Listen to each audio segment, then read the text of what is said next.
আসসালামু আলাইকুম বন্ধুরা, আপনাদের জন্য সহজ পদ্ধতিতে আমি একটা ব্লাউজ কাটিং করব। ব্লাউজটার কাপড় হয়েছে এক গজ কাপড় নিছি আমি। ব্লাউজটার লম্বা হয়েছে 16 ইঞ্চি, বডি হয়েছে 36 ইঞ্চি, হাতা 9। তাহলে আমি ব্লাউজটা কাটিং করব। কাপড়টা নিলাম, দেখুন কাপড়টা এভাবে ভাঁজ দিতে হবে। আমি জামাটা যেভাবে ভাঁজ দিছি, সেলারটা যেভাবে ভাঁজ দিছি, কাপড়টা ওইভাবেই ভাঁজ দিতে হবে। কিন্তু ওটা 4 পাট গেছে, এটা 2 পাট থাকবে, মানে 2 পাট থাকবে।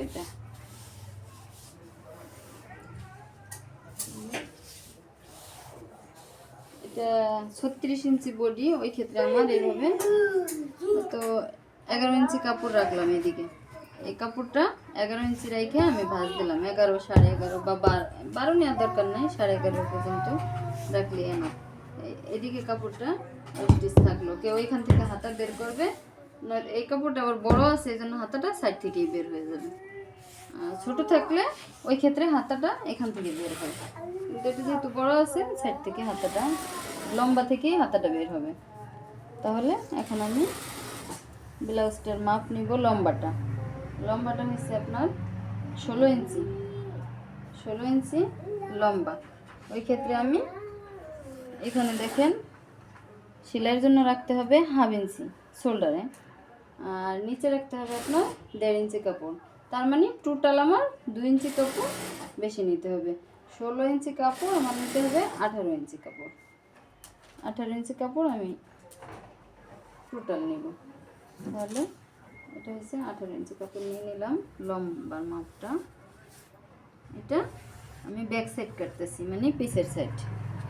এখন আমি এটা শোল্ডার নিব, মানে যেটাকে পুট বলে বা শোল্ডার বলে।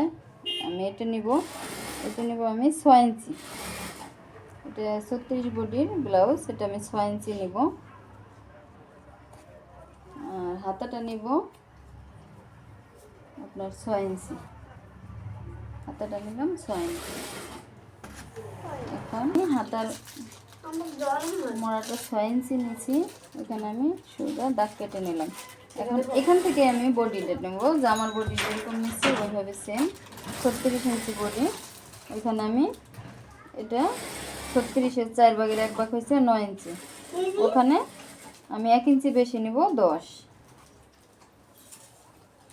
তাহলে এই নিচের মাপটা এটা আপনি এখানেও যা নিয়েছেন এখন তাই নেবেন, কিন্তু এটা পরে সেলাইয়ের সময় অটোমেটিকলি কমে যাবে। তাহলে এখানেও 10 ইঞ্চিতে দাগ দিলাম। ওকে, এখন এখানের রাউন্ডটা দেখেন, এখানে রাউন্ডটা 6 ইঞ্চিতে দিছি। আপনি ফিতাটা এভাবে ভাঁজ দিবেন, ভাঁজ দিয়ে এখানে একটা দাগ টেনে নেবেন। দাগ টেনে আপনি এখানে 1 ইঞ্চিতে একটা দাগ টেনে নেবেন। তারপর আপনি অটোমেটিকলি রাউন্ডটা এভাবে দিবেন। এটা দিলেই আপনার এই রাউন্ডটা হয়ে গেল।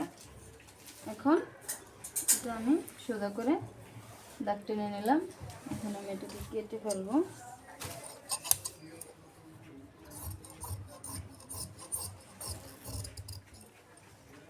এটা হয়েছে ব্যাক সাইড, বলছি ব্লাউজের এটা হচ্ছে ব্যাক সাইড। এরপরে আমি কাটবো সামনের সাইড। এখন দেখেন এটাকে আমি ব্যাক সাইড কাটিয়ে নিলাম। এখন আমি সামনের সাইড কাটবো। এই যে সেম এভাবেই কাপড়টা বসাই দেবেন। বসায় আপনারা এই পিসের সাইডটা যে কাটছেন এটা বসাই দিবেন।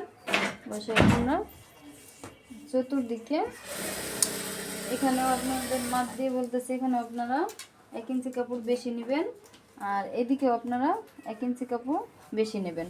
যদি আপনাদের কাপড় কম হয় ওই ক্ষেত্রে আপনারা 1/2 ইঞ্চি কাপড় হলেও বেশি নিতে হবে। সমান কাটা যাবে না, কিন্তু 1 ইঞ্চি কাপড়ই বেশি নিতে হয়। যদি কাপড় কম থাকে তাহলে 1/2 ইঞ্চি নেবেন, তাও হবে, কিন্তু 1 ইঞ্চিতেই বেশি নিতে হয়। এটা সেলাই দিয়ে দেবেন।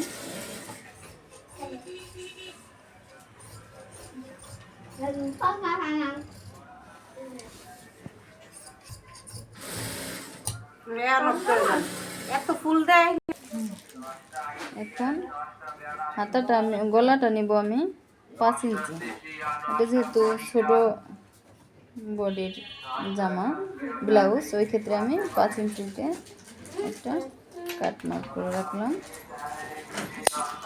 দেখুন এটা হচ্ছে ব্যাক সাইড, এটা ব্যাক সাইডের আমি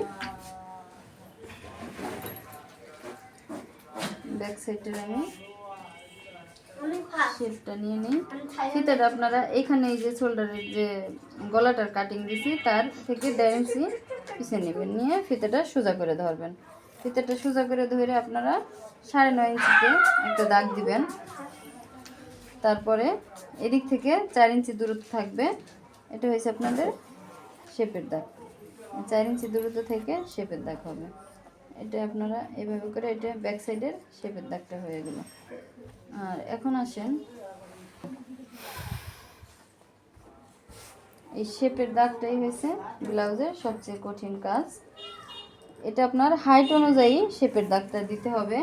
যদি আপনার হাইটটা বেশি হয় বা হেলদি অনুযায়ী অনেক সময় দিতে হয়, মোটা হাইটটা কম হইলে অনেক মোটা হইলেও শেপের দাগটা, যেহেতু চিকুন বা অত হাইটও না মিডিয়াম, ওই ক্ষেত্রে আমি শেপের দাগটা এখানে 9.5 ইঞ্চিতে দিতে পারি। আর বেশি হইলে 10-এ দিতে হবে, 10.5-এ দিতে হবে। ওই ক্ষেত্রে আমি এখানে 9.5 ইঞ্চিতে দাগ দিতে পারি। তাহলে এখানে দূরত্বটা থাকতে হবে 4 ইঞ্চি, মানে 8 ইঞ্চি। 8 ইঞ্চি দূরত্বতে আমি দাগটা টেনে নিলাম। এটা সোজা একটা দাগ। তারপরে আপনার এটা সোজা একটা দাগ, 4 ইঞ্চিতে সোজা একটা দাগ দিলেন। আর এটা আপনি এভাবে সোজা একটা দাগ টেনে নেবেন, সোজা একটা দাগ। তারপরে এখানে আসেন, এখানের অর্ধেকে নেবেন 6 ইঞ্চিতে। অর্ধেকে নিলে আবার বেশি উপরে হয়ে যাবে, ওই ক্ষেত্রে আপনি এখানে 7 ইঞ্চিতে একটা দাগ দিলাম। এই উপর থেকে 7-এ ধরবেন, 7 বা 7.5 এরকম ধরবেন। তাহলে এটা আমি 7.5-এ ধরলাম। এখন এখানে আপনি একটা দাগ টেনে নেবেন, 7.5 না 7-এই ধরলাম। 7-এ ধরে একটা দাগ টেনে নেবেন।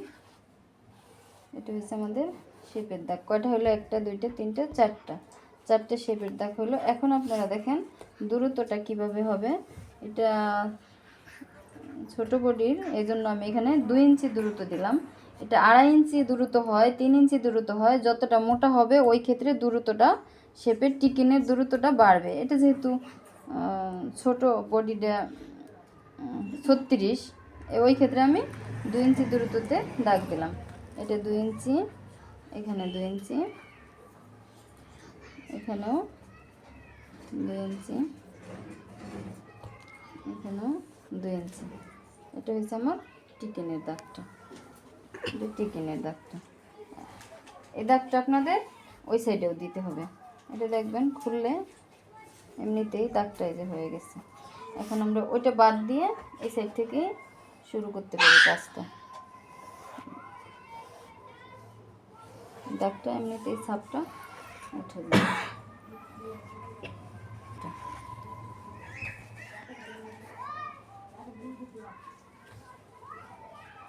এখন আসেন আমরা গলার মাপটা নিই। ব্লাউজ হোক জামা হোক, এক একজন এক এক রকম ডিজাইন দেয়। তাহলে এটা যেহেতু ব্লাউজ, ওই ক্ষেত্রে উনি সামনের গলা দিবে 7 ইঞ্চি। তাহলে 7-এ আমি একটা দাগ টেনে নিলাম। এখানে নিচে 2.5 ইঞ্চি, মানে 5 ইঞ্চি থাকবে। আর এখানেও নিতে হবে 2.5 ইঞ্চি। তারপরে এটা অবশ্যই স্কেলের সাহায্যে দাগটা দিলে সুন্দর হয়। ফিতাটাই ব্যবহার করছি। এখন আপনি এটুকের মধ্যে যত ডিজাইন দেন, যা দেন, এই যে এটুকুর ভিতরেই দিতে হবে। গোল গলা দেন বা স্কোয়ার দেন বা কোনো ডিজাইন দেন, এটা হয়েছে গলার মাপটা।